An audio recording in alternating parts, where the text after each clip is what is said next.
imigambi yawe si nk'iy'abantu, imbaraga zawe si nk'izabo, ibidashobokera abana b'abantu imbere yawe birashoboka. Tanye rero nk'abakristu ba paruwase ya Gahanga muri groupe ntoya cyangwa se itsinda ritoya rya mpuzamiryango remezo ya Saint Elizabeth, tukaba duhuye kugira ngo dusangire, dusabane, twakira abaturanyi bashya. Hari abantu bagiye baza mu bihe bitandukanye, ababyibuka twahageze ari umusozi uriho ibihuru byinshi, kuhataha bamwe bibaza bati bizagenda bite, ariko gahoro gahoro Imana iradufasha.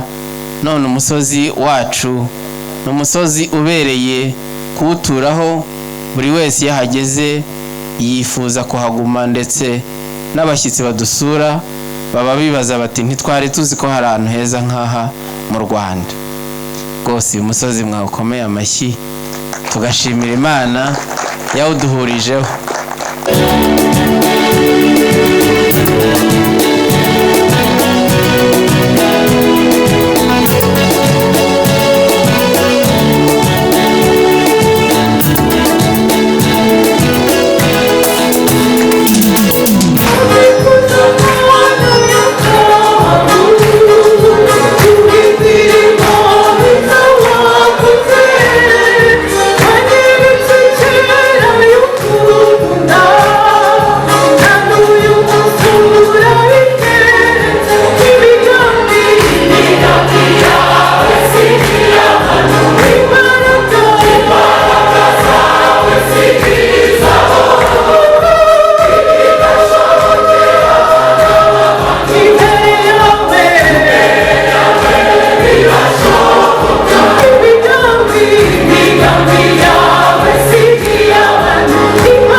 Data na Mwana na Roho Mutagatifu. Ngwino Roho Mutagatifu, wohereze Roho wawe byose bishya, n'isi izabone guhinduka. Dusabe Mwana wamenyesha kwemera Roho Mutagatifu. Turagusaba kugirirwa nawe, gukunda ibitunganye no kunogerwa nawe iteka, kubwa Yesu Kristo umwami wacu. Dawe uri mu ijuru, ingoma yawe yogere hose, icyo ushaka gikorwe munsi nk'uko gikorwa mu ijuru. Ifunguro ridutungurire, utubabarire ibicumuro byacu nk'uko natwe tubarira abaducumuyeho, ntuduterane mu bitwoshya, ahubwo dukize icyaha. Ndakuramutsa Mariya, wahebuje abagore bose umugisha, na Yezu umwana wabyara asingizwa. Mariya mutagatifu umubyeyi w'Imana, urajya udusabira tw'abanyabyaha kuri ubu n'igihe tuzapfira. Ni koko Nyagasani, turagushimira ko waduhuje, turagushimira ko twahuye nk'abavandimwe kugira ngo twongere tugushimire ibyiza watugejejeho duhuriye kuri ubu butaka mpuza ya Sainte Elizabeth, kugira ngo twongere turebe ibyiza byose watugiriye, maze tuvuge tuti shimirwa yuko ari ku buntu bwawe, shimirwa yuko ari ku neza yawe. Bana natwe rero muri uyu mugoroba uha umugisha ibiganiro ibyiza byose watugeneye kugira ngo birusheho kugenda neza ku bwa Kristo umwami wacu. Bikira Mariya mwamikazi wa Kibeho, Yosefu mutagatifu, Elizabeth mutagatifu, ku izina ry'Imana Data n'Umwana na Roho mutagatifu. Rwose mwirekure mwumve ko twahuye kugira ngo dusangire nk'abaturanyi. Yego, nagira ngo rero nsabe korari, hari akaririmbo kavuga ngo imigambi y'Imana si nk'iy'abantu, turirimbe nk'igitero kimwe hanyuma babwire impamvu yacyo.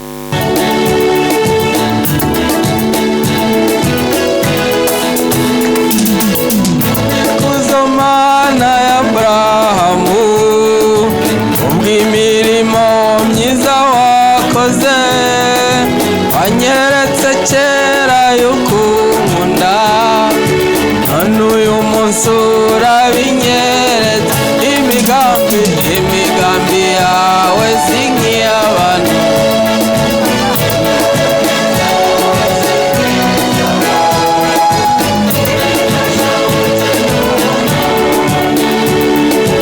Imbere yawe birashoboka, imigambi yawe si nk'iy'abantu, imbaraga zawe si nk'iz'abantu, kuko ibidashobokera abana b'abantu, imbere yawe birashoboka.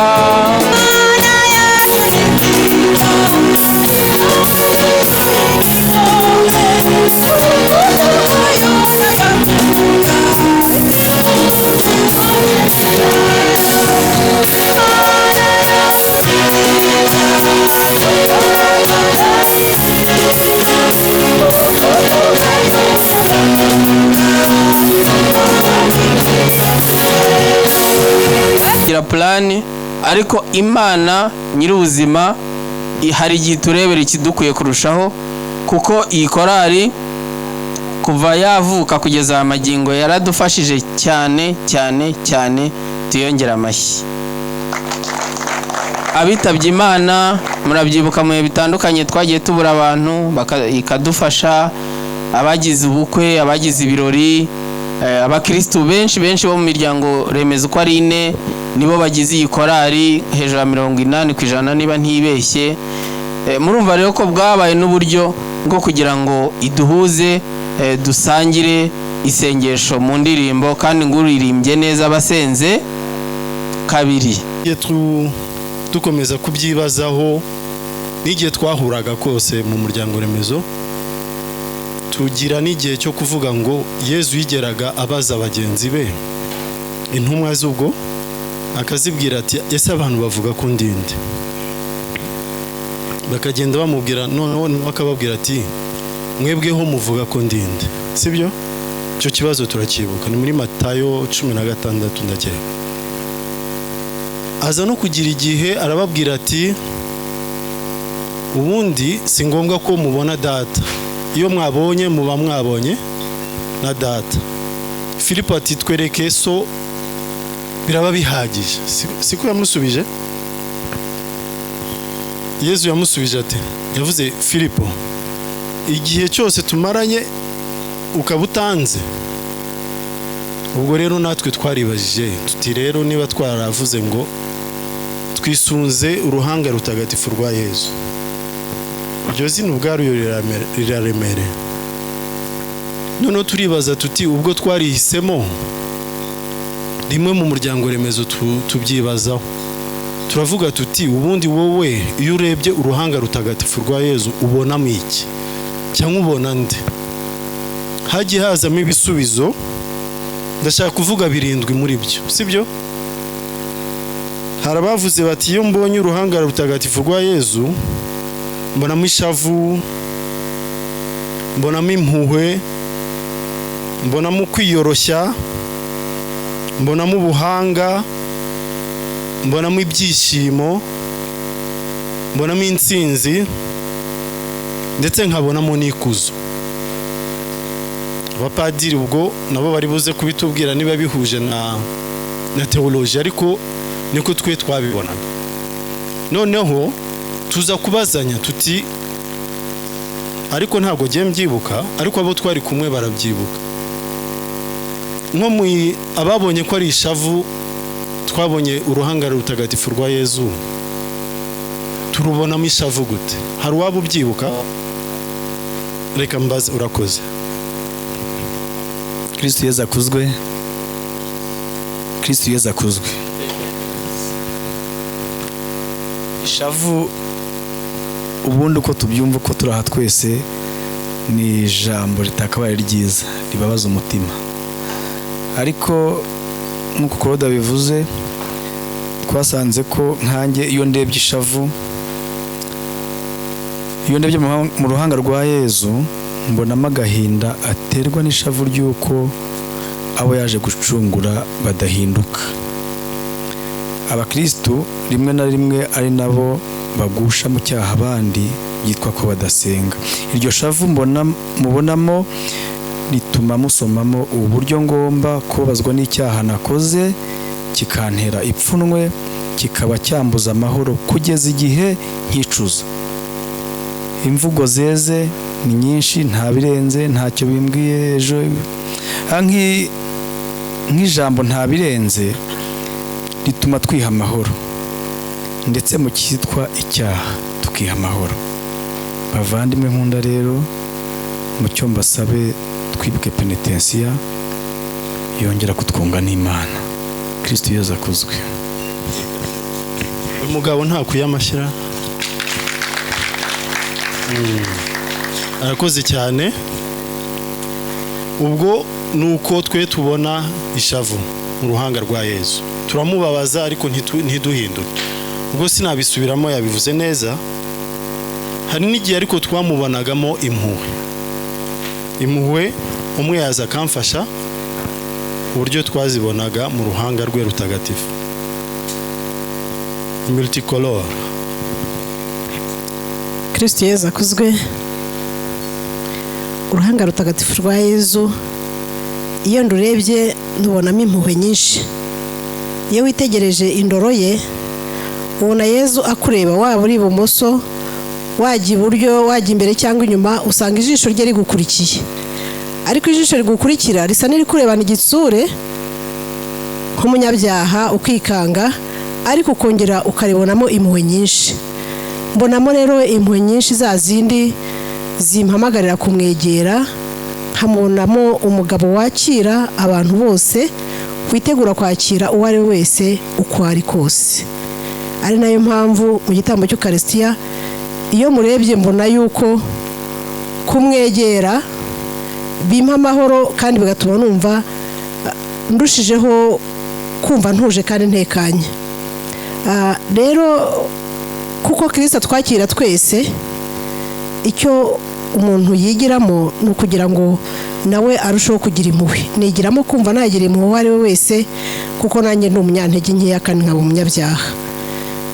Nkumva ntacira abandi imanza, nkumva nabanza kwireba, kubera yuko iyo utunze umuntu intoki witunga rumwe, witunga 5 nawe ukamutunga rumwe.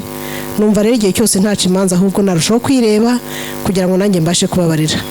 Icyo nasaba wenda ababyeyi cyangwa imiryango, ko nanjye ndi umubyeyi, no kugira ngo hari ibintu bifungo byabaye ikinyarwanda. Bibaye byiza, byaba byiza ababyeyi bagiye kuryama nta bifu bafite hagati yabo ndetse no hagati y'abana. Kwegera abana mukaganira, mukabumva, tukabumva, tukatega amatwi, hanyuma buri wese akajya kuryama tumusabiye umugisha. Kristo akuzwe. Amen. Amen. akoze cyane.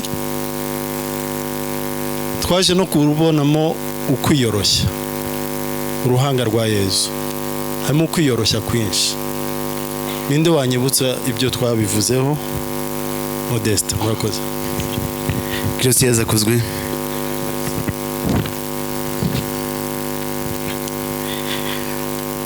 Iyo dutekereje uruhanga rwa Yezu tubonamo kwiyoroshya gukomeye, kubera ko Nyagasani Yezu ni Imana, ariko yemeye gusiga ubumana bwe aho yari mu ikuzo hamwe na Se, yemera kwigira umuntu, yicisha bugufi, asa natwe. Yabayeho mu bukene, muzi ko yavukiye mu kirugu, nicyo ibyatsi ngo nibyo byahi. Yemeye kuba mu bukene, ari Imana, kandi yabaye mu buhunzi. Ni ibintu twese ducamo muri iyi si, bivuga ngo yisanishije natwe abantu kandi ari Imana. Bigaragaza ukwicisha bugufi gukomeye, ariko byose akabigira kugira ngo yamamaze ingoma ya Se. Hari naho yageze yigisha abataramwakiriye, ntabwo yabahutaje, ahubwo yababisaga nta ntonganya.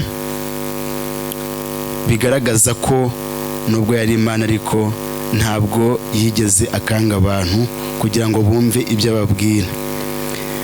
Ariko aho yaciye hose harangwaga n'urukundo n'ibisingizo. Kibaza rero tuti, ese tubaye mu ngo zacu twakwimika iyi ngeso ya Yezu yo kwiyoroshya, natwe mu ngo zacu tukagira kwiyoroshya no guca bugufi, ese ingo zacu ntizarushaho gukomera?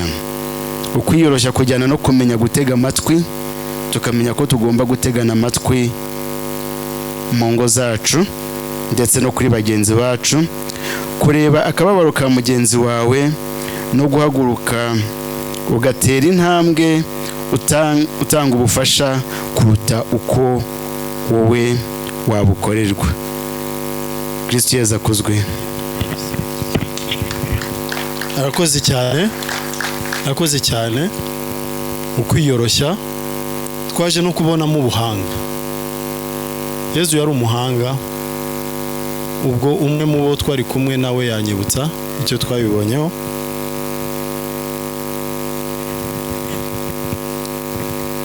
Kristo Yezu akuzwe. Ngeyo ndebye ubuhanga mu ruhanga rutagatifu rwa Yezu, mbonamwo ubuhanga burenze ubwo duhabwa n'isi.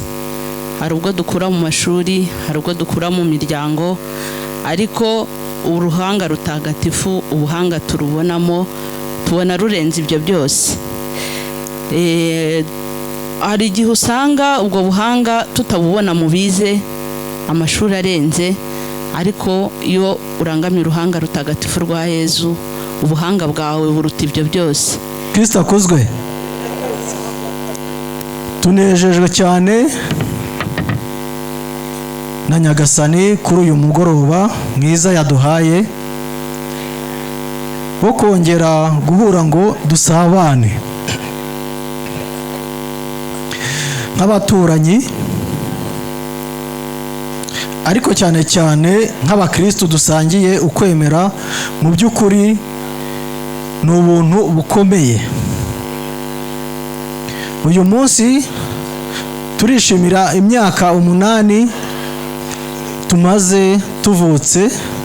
Twabanje turi umuryango remezo, umuryango remezo uza kubyara korali imaze imyaka 5.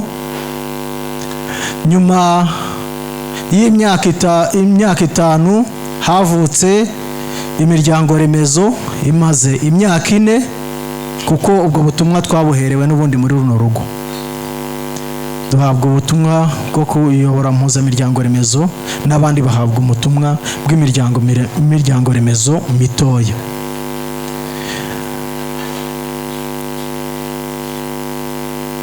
Twatangiye kwiyungaho benshi muri twe twatangiranye, abandi baza batwiyungaho mu bihe bitandukanye, ariko twese turashimira Mutagatifu Elizabeth waduhurije hamwe kandi ugikomeje kudusabira. Muri iyi myaka ishize ari ine tubaye impuzamiryango remezo, Nyagasani yadukoreye byinshi. Uyu munsi dufite imiryango remezo ine, dufite korali ibanga rya Kibeho aho duhurira buri wa gatandatu dusenga tuvuga rozari, ababyeyi badusabira buri munsi. Hari akagoroba k'abana.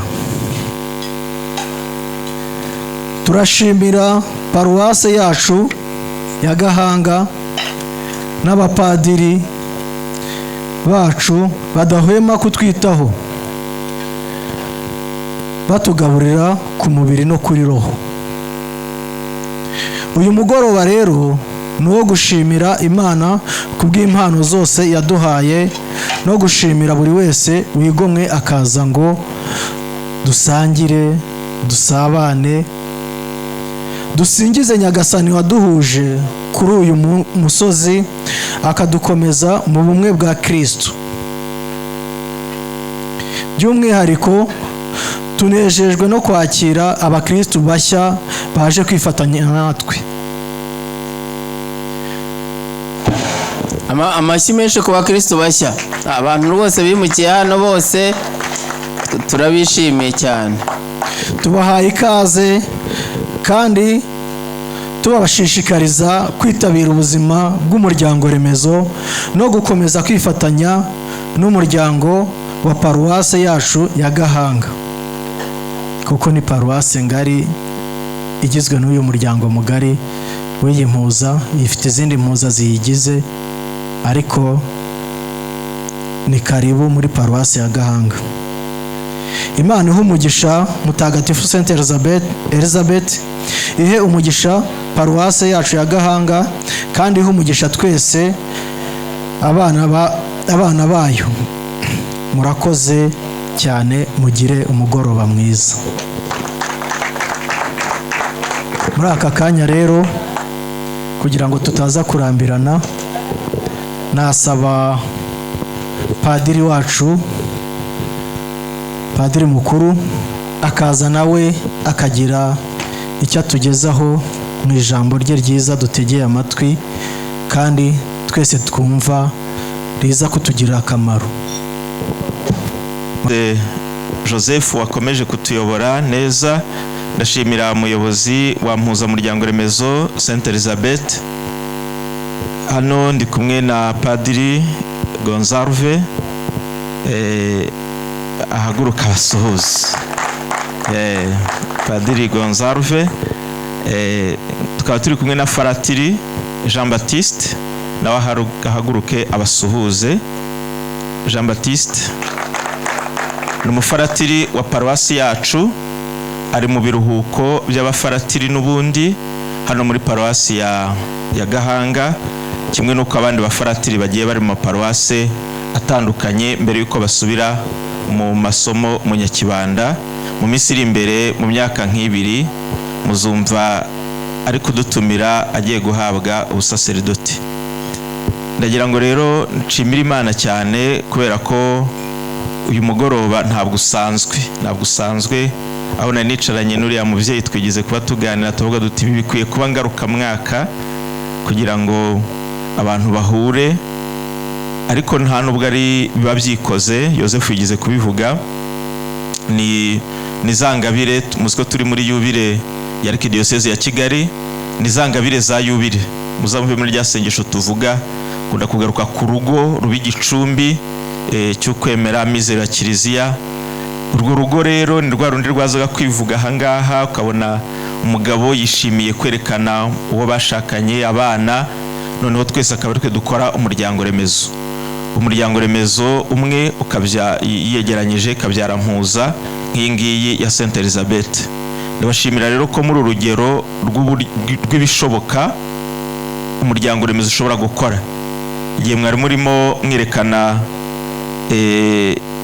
umuryango remezo ugenda unyura hano imbere, duhereye kuri Sainte Face de Jésus n'iyindi yagiye ikurikiraho, ibyo mwabaga mwagiye mutegura, kiriya ni ikimenyetso rwose cy'abantu bakorera hamwe kandi bagendera hamwe. Imana rero yagiye ikomeza kutugirira neza muri ya myaka 8 twavuze. Nge nibuka ko uyu umuryango remezo Sainte Elizabeth uvuka, icyo gihe nabaga narindi Kicukiro, n'ubundi yari paruwase. Misi ijya kuba mwari mwasabye umwe mu bashinze umuryango remezo yigeze kubivuga, ngira ngo niwe warasabye rwose misa glorieuse. Hanyuma padiri mukuru arantuma, Padiri François nari vikeri Kicukiro, arantuma ati ujye kujya gusoma misa mu muryango remezo muri site umuryango remezo urimo kuvuka. Padiri François aranabaramutsa by the way. Ku cyumweru azabasomera misa ya mbere, ku cyumweru abazaza misa ya mbere, ku cyumweru azaza kubasuhuza, abazabishobora azaze bamuramutse. Hanyuma rero arantuma, icyo gihe nibukaho misa yabereye hariya. Kuva icyo gihe umuryango remezo Sainte Elizabeth uravuka, ugenda ukura, ugera aho uhinduka mpuza. Nibuka ko mu kujya kuba mpuza tugenda dukatamo imiryango remezo mito, abantu bamwe babanje kugira ubwoba, batiye babawe, bati se kanaka nagenda kajya hariya, ubu ngubu abandi barasigara bakomeye. Ariko mwabonye ko n'imbaraga za Roho Mutagatifu imiryango remezo ko mwagiye muyibona, abantu bagatinyuka bakajya mu butumwa bwo gufasha abandi, komite zigakora. Ndetse ntibitangaje no kubona hazavuka n'indi miryango remezo, kuko n'ubundi site iragenda yaguka, ndetse n'abaza kuyituramo bagenda baba benshi. Ndahamya ko rero buri wese atinyutse agakora ubutumwa bwe, ubuzima bwa kiliziya bwagenda neza. Nkuko mwagiye mubivuga, buri wese agiye afite umurimo akora mu buzima busanzwe. Aro bavuze bati mu buzima busanzwe ukora iki? Aravuga ati mu buzima busanzwe ndi umukristo.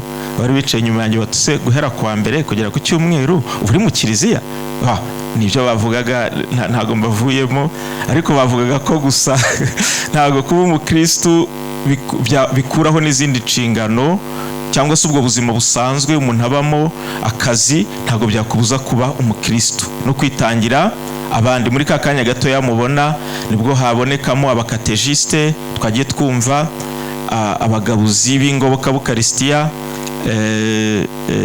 Mama Esperance yigize kwivuga, ntiyavuga ko ari umugabuzi. Umva ukuntu nari nakurikiye, ntabyo yavuze, ntabwo yigize avuga ko ari umugabuzi w'ingoboka, sibyo? Ntabyo yavuze, ndabyibuka. Ariko harimo abagabuzi b'ingoboka b'Ukaristiya bagemurira abanyantege nk'Ukaristiya, harimo bana Remi Dayere. Aba ni abagabuzi b'ingoboka b'Ukaristiya, kandi menya aribwo bwa mbere bahuye. Abagabuzi b'ingoboka b'Ukaristiya bahaguruke bo muri site hano muri Sainte Elizabeth. Harimo Remi, harimo na Mama Esperance, na Mama Donatire, ngira ngo we amazemo igihe. Aba ni abashyashya bamwe bahawe ubutumwa na Karidinari igihe aheruka hano tariki ya mbere z'ukwezi kwa gatanu. Turabashimiye ko bemeye ubutumwa bwo kujya bagemurira abanyantege nke Ukaristiya, sibyo se? Mwicare murakoze. Kugira ngo mbabwire ko muri ako kazi umuntu acamo mu buzima bwa buri munsi, ntabwo waburamo akanya ko kwitangira abandi. Niba hari umukecuru uri hariya wahoze ari umukristo, ku cyumweru tuzahimbaza umunsi mukuru w'abanyogokuru na basogokuru. Nizere ko abanyogokuru na basogokuru abandi batabashe kuza, mufite mu bipangu, muzabategere cyangwa mubashyire mu modoka mubazane mu misa. Azaba ari umunsi wabo.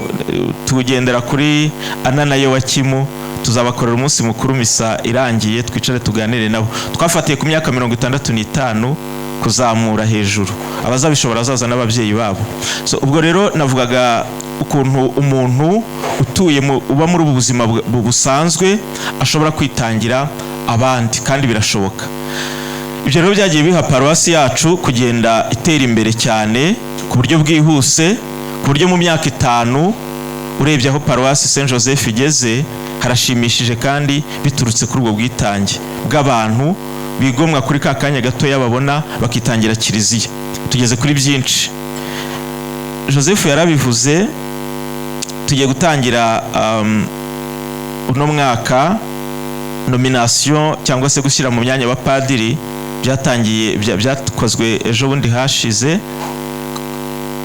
Ngewe Padiri Jean Marie na Padiri Gonzalo bongera kuduha ubutumwa muri no paruwasi. Twe rero iyo bibaye umupadiri iyo nomination zigiye kuba abenshi nyine batangiye nyine kugusezeraho kuko uhora witeguye kujya ahandi. Iyo baguhaye rero ubutumwa ubutangiye ikindi cyiciro gishyashya. Dutangiranye iki rero?